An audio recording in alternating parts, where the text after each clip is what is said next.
K-hag Radio, episode 12. Man, it's been over a month. I'm not gonna lie. I've been slacking. Been stuff going on up here. Crazy stuff going out on the side. So, anyways, the long-awaited episode 12, K-hag Radio, youtube.com/user/Kevin Hagen. K-hag Radio, baby. We're back in the building. We're back on the mic. The Rock's still alive, baby. Don't you ever forget it. The bad guy. R.I.P. Scott Hall. That's how long it's been.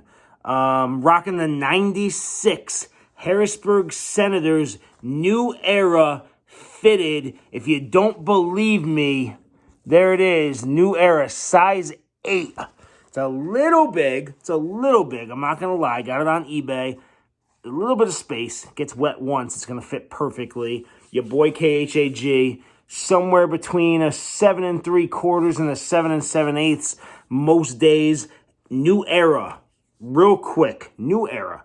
Get your quality control under wraps. Because every single hat I own by you, I wear fitteds. Sometimes I'm a 7 5/8. Sometimes I'm a 7 3/4. Sometimes I'm a 7 7/8. Sometimes I'm an 8. Every single hat that I own by you should fit the same way every single time. There's no reason why I should be a 7 5/8 on some days, a 7 3/4, a 7 7/8, an 8.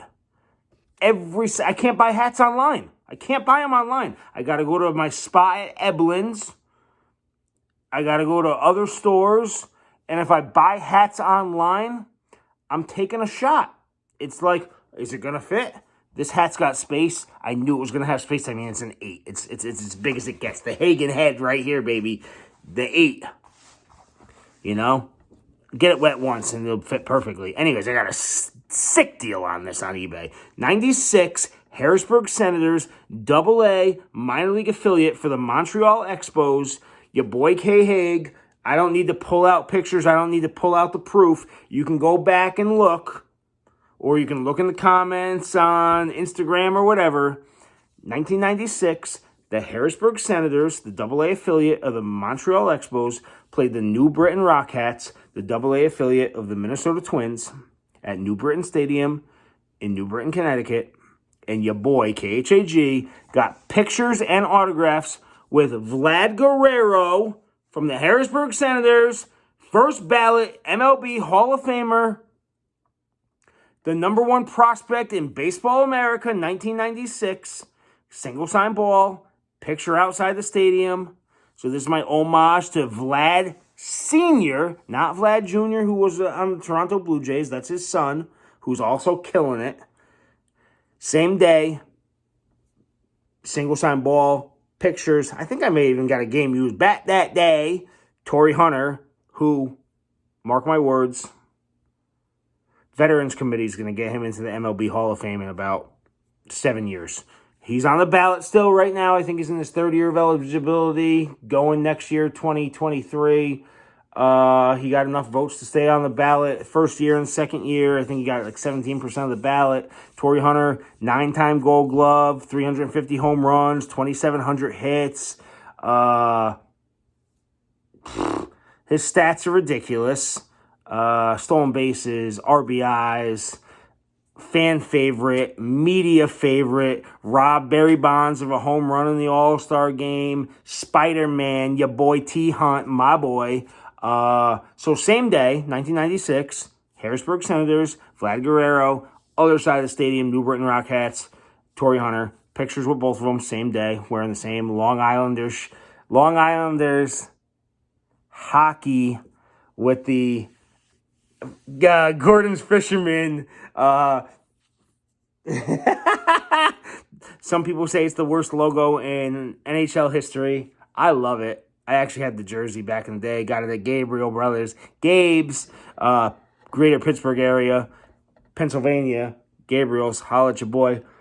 Anyways, so it's been a while. Episode 12. We got the ECW 1 of 1 zip-up hoodie, courtesy of your boy Jake Soden. in the background. The ECW Snapback, courtesy of WrestleBud.com. We got Thursday up in the corner, the tour from, 2004, with Poison the Well at the Worcester Palladium. We got some Thursday from Revolver Magazine right here. We got Taking Back Sunday. Favorite sing-along record, probably my favorite record of all time, I'm not even going to lie. Tell all your mother friends. Tell all your friends, baby. Victory Records, Taking Back Sunday, my favorite record of all time. So that stuff's in the background. It's been a while, so we're just going to get caught up. WrestleMania was ridiculous. If anybody has been listening, Stone Cold Steve Austin's my favorite wrestler of all time. Met him in January of 1998, I think, in Pittsburgh, Pennsylvania. Well, Moon Township, Pennsylvania, at the Holiday Inn, and got a picture with him. To Kevin, Stone Cold Steve Austin, number 1. Met him again at the Meriden Mall in Meriden, Connecticut, where he signed Austin 316. And then I met him again at the Pittsburgh airport. Austin 316 again. But anyways, number 1, all-time favorite. Stone Cold Steve Austin hasn't wrestled in almost 20 years. Comes back, night 1, WrestleMania 38. Beats up Kevin Owens. Takes some bumps, man. Takes some bumps. Suplex on the concrete in the crowd. Could not believe that. Awesome segment to close out night 1 of WrestleMania 38. Night 1 was amazing. Cody Rhodes, Seth Rollins, Stone Cold Kevin Owens. Just top to bottom, great night 1. Night 2, not as amazing overall, top to bottom as night 1, but Edge versus AJ Styles, phenomenal. Great.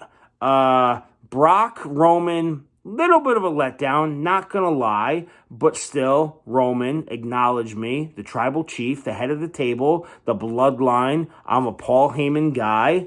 That was cool. Pat McAfee. Can we talk about Pat McAfee? The 4-1-2 Yins, baby. Pittsburgh, PA, baby. Pat McAfee crushed it against Austin Theory. The whole match with Vince, I was pumped. I love Vince. Just like I love Paul Heyman.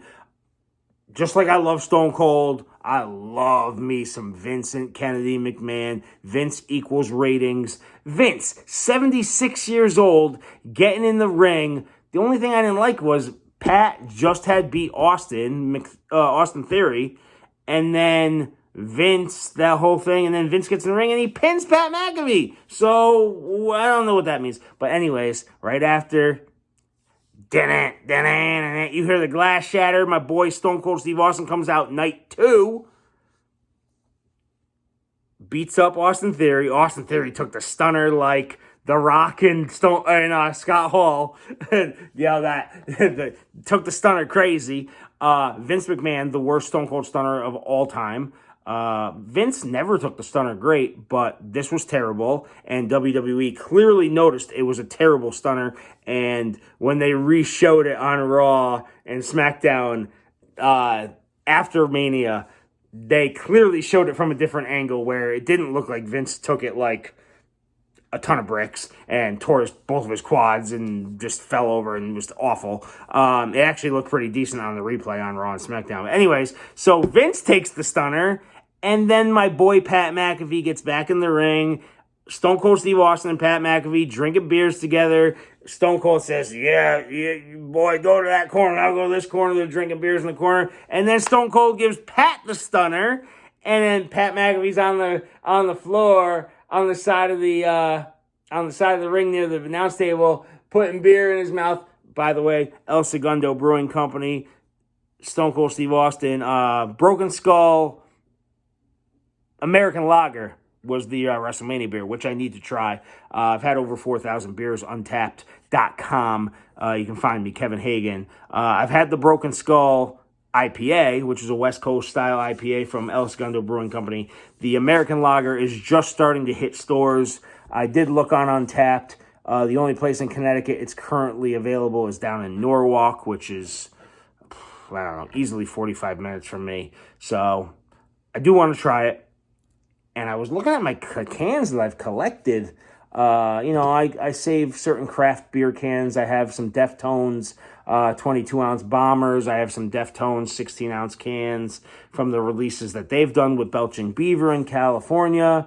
I have a Coheed And Cambria collaboration from just a few weeks ago with Counterweight Brewing Company in Cheshire, Connecticut. Coheed And Cambria played at College Street Music Hall in New Haven, and they did a IPA called Five Houses, which was only on tap, on draft at the concert at College Street Music Hall in New Haven when Coheed played, and then the same day it was only available in cans at Counterweight Brewing Company in Cheshire.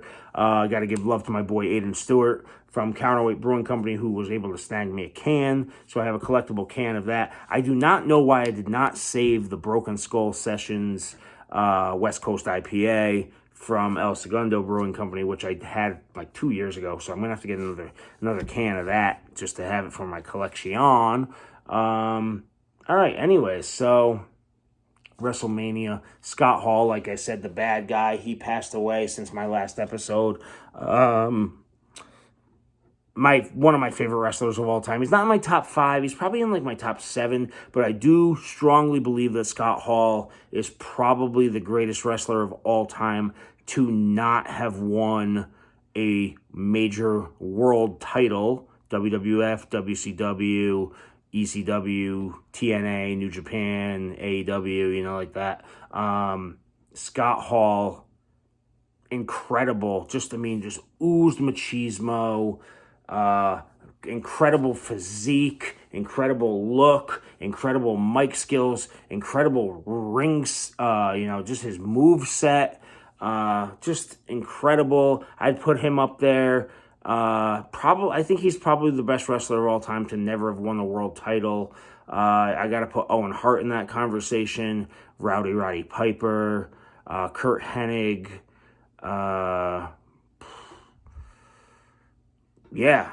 just phenomenal, just tremendous. I had to buy the shirt for a reason. I actually have another Scott Hall shirt upstairs with a little bit of his WWE Hall of Fame speech, and then I have a really dope ECW Scott Hall Lone Wolf on the front with Scott Hall, and on the back it has the ECW logo and it says "Ready or Not, Here I Come," which is lyrics from the Fugees, which is the song that Scott Hall used in his extremely, no pun intended, extremely short ECW run. He only wrestled 2 matches in ECW. If you haven't seen those, look them up on YouTube. So Scott Hall, one of my boys. I love him. Rest in peace. I was very sad to hear that he passed away because I knew he had been doing good the last couple years after just a train wreck of a run.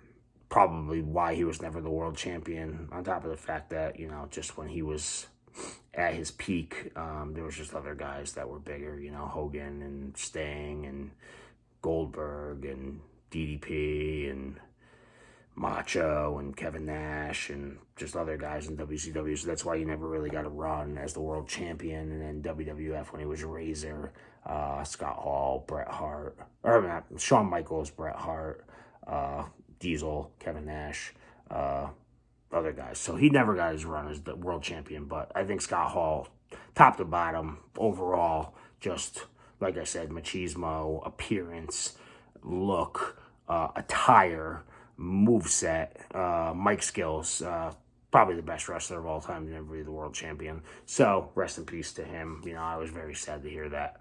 Other than that, since what's been going on since episode 11, this is episode 12, got a bunch of new ECW figures for my collection, ECW alumni. As you know, I've been working on getting one figure of every guy at least as close to their ECW look and attire as possible, whether it be a WCW or WWF or TNA or New Japan or AAA or independent, whatever action figure. So I'm working on that list. I might post that in the comments below. So if you guys see any guys on the list of figures that I need for the ECW alumni collection, let me know, and we can figure something out with trades or whatever. Other than that, what else is going on? Music. Went to a couple concerts. Check out youtube.com/user/Kevin Hagan. Between this episode and the last episode, I posted a lot of live concert videos. I saw Glassjaw for the 20th time live in concert. That was at the Palladium in Worcester, Mass. They played their first full-length album, Everything You Ever Want to Know About Silence, and their second full-length record, Worship and Tribute, back-to-back at the Palladium, Worcester, Mass, with the secret song from Everything You Ever Want to Know About Silence. After they played that album in full, they took a little break, like 10 minutes. They came back out on stage. They played Worship and Tribute in full, including the 2 B-sides to that record. So 26 songs in total. I've seen Glassjaw 20 times. I love them. I hate them. They're my favorite band of all time, but they anger me constantly. I have not shied from that. I have been very vocal about that. This is the best performance of Glassjaw I have easily seen since the time I saw them December 2006 at the Crazy Donkey in Farmingdale, New York. So easily, literally, the best performance I've seen of Glassjaw in 16 years. Since 2006, I've probably seen them, I don't know, at least 8 or 10 times. I've seen them 20 times. I can't remember what number time it was that I saw them in 2006, but I've seen them play countless times since then. They opened for Coheed like 3 different times. They played with The Used. They opened for Brand New. I saw them twice on that tour. And they have just been so mediocre for the last at least 8 or 10 times I've seen them, playing predictable sets, playing uninspired sets, playing, just meh. And on top of that, they were playing songs that every single time that I just are not anywhere near my favorite songs by them, completely ignoring their absolute gems and playing songs that are just at the lower tier for, I still love seeing them, blah, blah, blah, but, not acknowledging the crowd, playing the same songs every time I saw them, playing them not incredibly, just not really leaving happy. I'm not going to lie. I said it to myself, and I said it publicly, that this is my 20th time seeing them. They're playing their first two full-length albums in full. 20th time. It's got a nice ring to it. I'm going to give them, this is it. And then this is probably going to be my last time. After this, they've redeemed themselves in my eyes to a bit. Offstage, personally, we can talk about that later. I haven't interacted with them in the last couple of years, but the last, I don't want to get into that right now. I'm not happy with them, but especially since, how much I love them and they know me and the way things went down between us. I had kind of written them off. So I said, I'm going to go see them one more time. It's my 20th time seeing them. They're playing their 2 albums in full, back-to-back. They were incredible. Absolutely incredible. They actually cared. And they actually sounded phenomenal. They had the drummer and the bassist from Glass Cloud. So it wasn't their rhythm and bass. They've had rhythm and bass section changes over the years, countless times. Darija and Manny, who also were the drummer and bassist for Saves the Day around the same era, about 2006 when I saw them. Like I said, the last time I saw them, they were amazing. It's Crazy Donkey in Long Island. They're long gone. So it's the drummer and the bassist from Glass Cloud. It's Daryl Palumbo, obviously, and it's Justin Beck on guitar, obviously. No second guitarist, hasn't been a second guitarist in years, which is another flaw of my previous not-so-great live experiences. They sounded phenomenal. They actually cared. They talked to the crowd. They showed passion. They showed they gave it. I heard songs, that's why I was so excited. I heard songs that they played that I had never heard them play. This is my 20th time. The previous 19 times I had never heard them play some of these songs.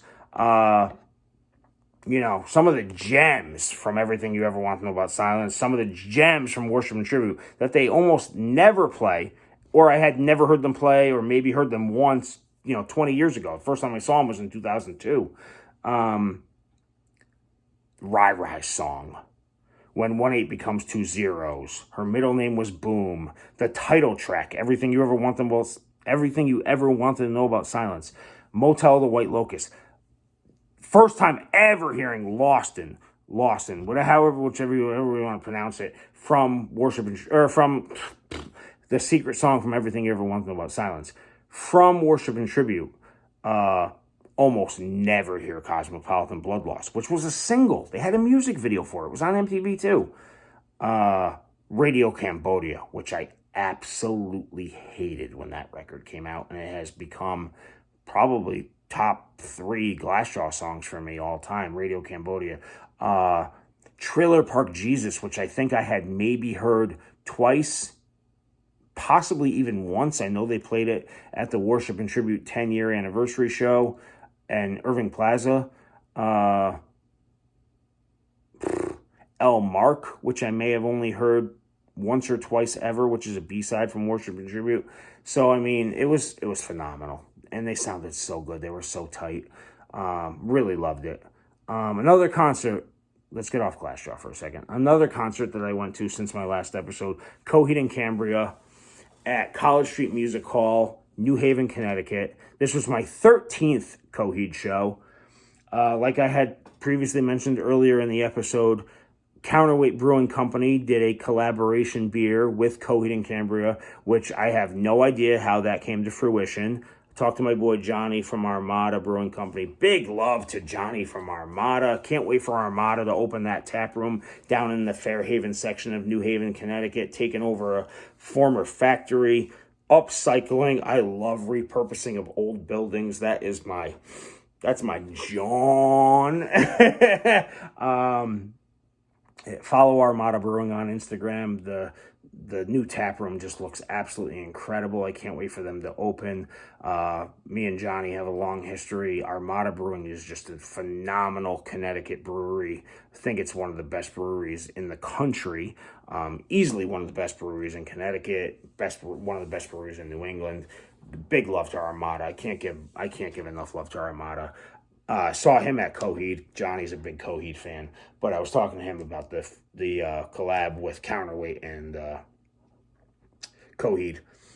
We don't know how it came to be, but big love to Counterweight for making it happen. It's called Five Fences. It's a New England style IPA. It was exclusively on draft at the concert at College Street Music Hall where Coheed played, and it was exclusively in very limited amount of cans at the brewery, which they just moved from Hamden, Connecticut to Cheshire, Connecticut. My buddy Aiden, my old RA, back in college at Southern Connecticut State University in New Haven, he works at Counterweight, so he was able to attain me a can, which, hey, my boy Jim, who got me into Glassjaw and many, many, many other bands. Big love to him. I miss you, brother.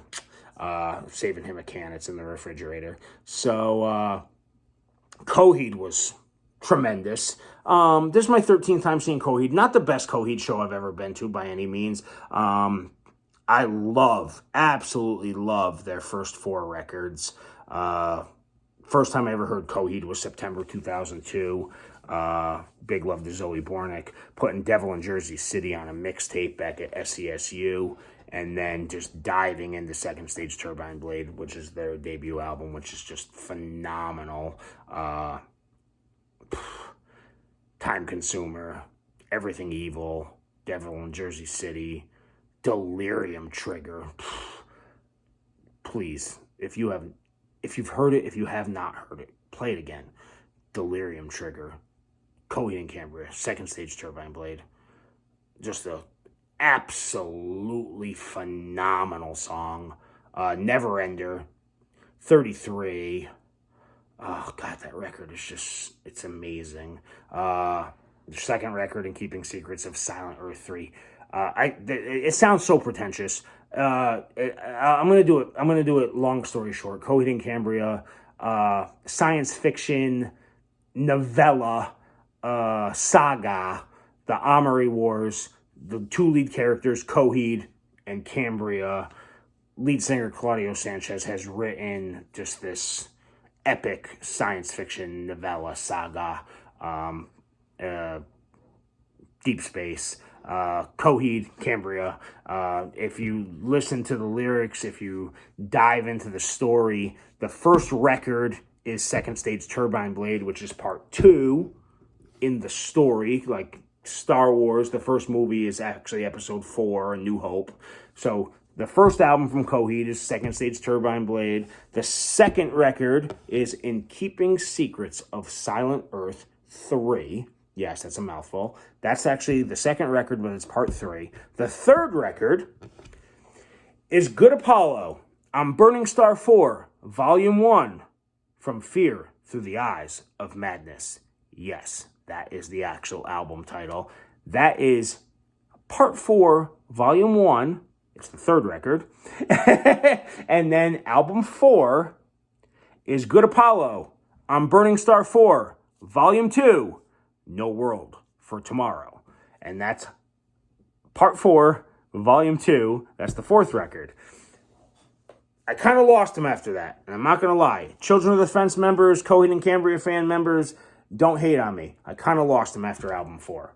I love them. I still go see them all the time. I've seen them 13 times. I will continue to go see them. Yes, I recognize songs from later albums, and yes, I know many of you love the later albums more than the first 4 albums. I strongly disagree with you on that. The first 4 albums are incredible, and especially Second Stage Turbine Blade, In Keeping Secrets of Silent Earth 3, and both Good Apollos.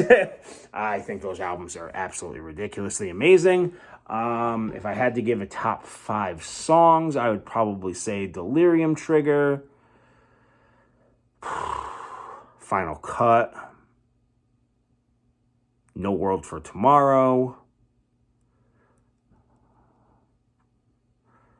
Welcome Home, and Everything Evil, The Crowing, Never Ender, Favorite House Atlantic. Oh, man. The Valorium Campers. Man. I mean, they're just so good.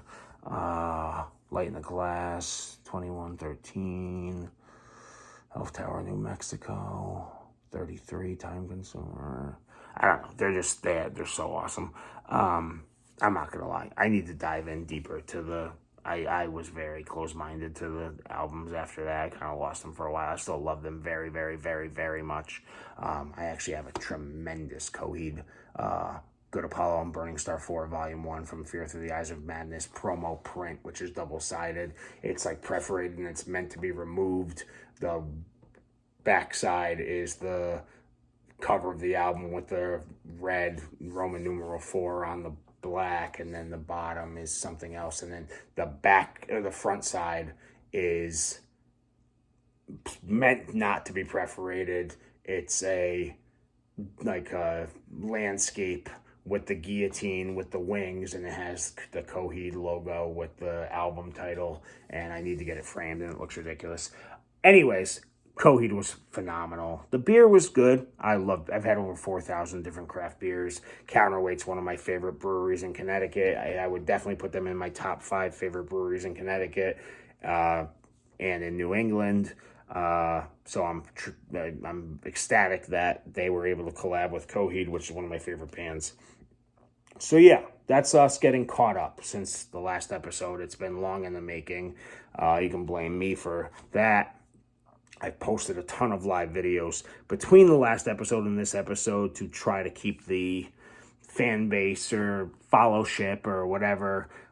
Tons of live videos from when I saw Cursive at the Palladium in Worcester when they opened for Thursday earlier in the year, when they opened for Thursday at Toad's Place in New Haven earlier in the year. Live videos from Thursday from the New Haven and the Worcester shows. 2 live videos of Glassjaw from the Worcester show that I mentioned earlier in the episode. I recorded full-length videos of everything you ever want to know about Silence, the song, and Rai song.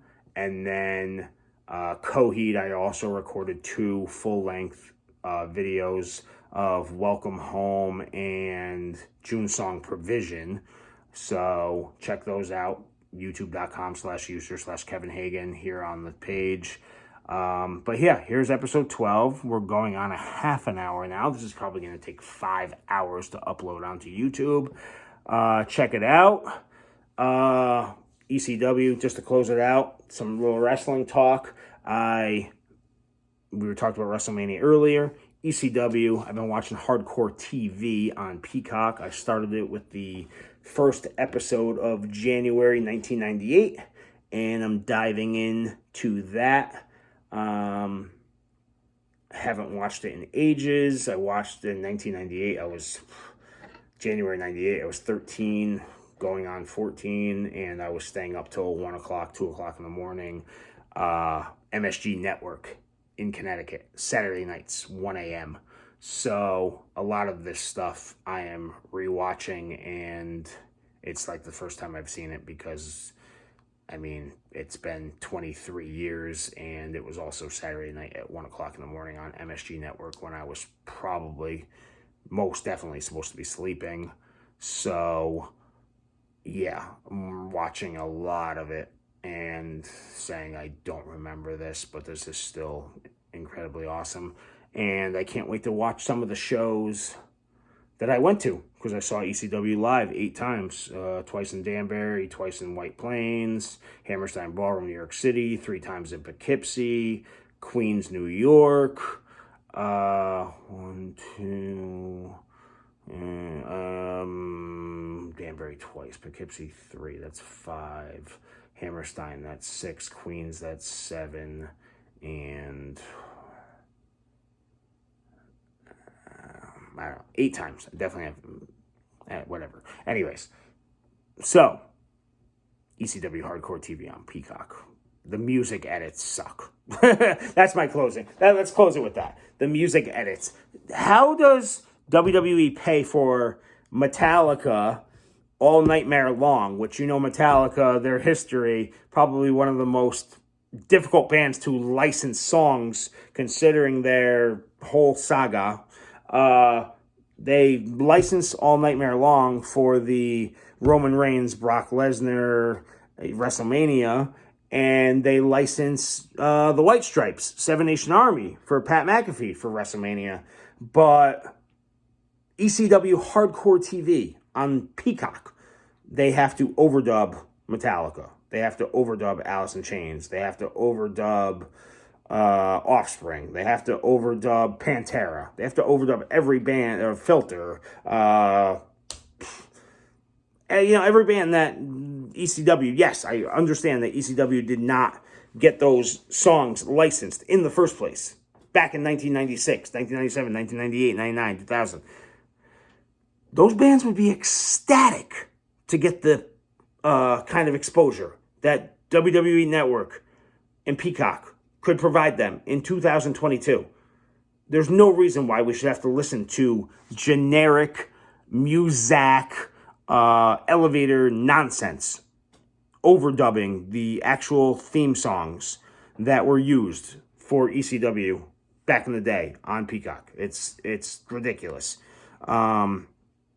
Some of them are actually decent, the overdubs, and some of them are just absolutely terrible, but it's not the actual experience. If you were at that show, or if you were watching that show back then, it's just, you know, Rob Van Dam comes out to Pantera, Walk. Sandman comes out to Metallica, Enter Sandman. Al Snow came out to Prodigy. Tommy Dreamer came out to Alice in Chains. You know, Raven came out to Offspring. Not on Peacock in 2022 on the WWE. not on hardcore TV on on Peacock. It's just nonsense, and it makes no sense that these bands would love that exposure in 2022. Meanwhile, they're giving Metallica probably 6-7 figures to use all Nightmare Long. They're probably giving White Stripes 6 figures to use Seven Nation Army for Pat McAfee for WrestleMania, and that stuff's going to be on Peacock. That stuff's going to be on the network. The network on Peacock. They're not going to overdub that, so it's probably pennies on the dollar compared to that stuff. I don't know. Anyways, I'm ranting. But KHAG Radio, tell all your friends. Literally tell all your friends. Subscribe. Hit the like button. Hit that little bell that notifies you when I actually post new material and new content. Instagram, Kevin Hagen. Untapped, Kevin Hagen. Facebook, find me, Kevin Hagen. I'm probably wearing a fitted hat like this. I think I'm wearing a, what hat am I wearing in my current profile picture? Probably an Owen Hart hat or an ECW hat or something. Twitter, Kevin Hagen. All that social media. I'm not on TikTok, but Twitter, Instagram, Untapped, Facebook. If you want to find my old MySpace, have a blast with that.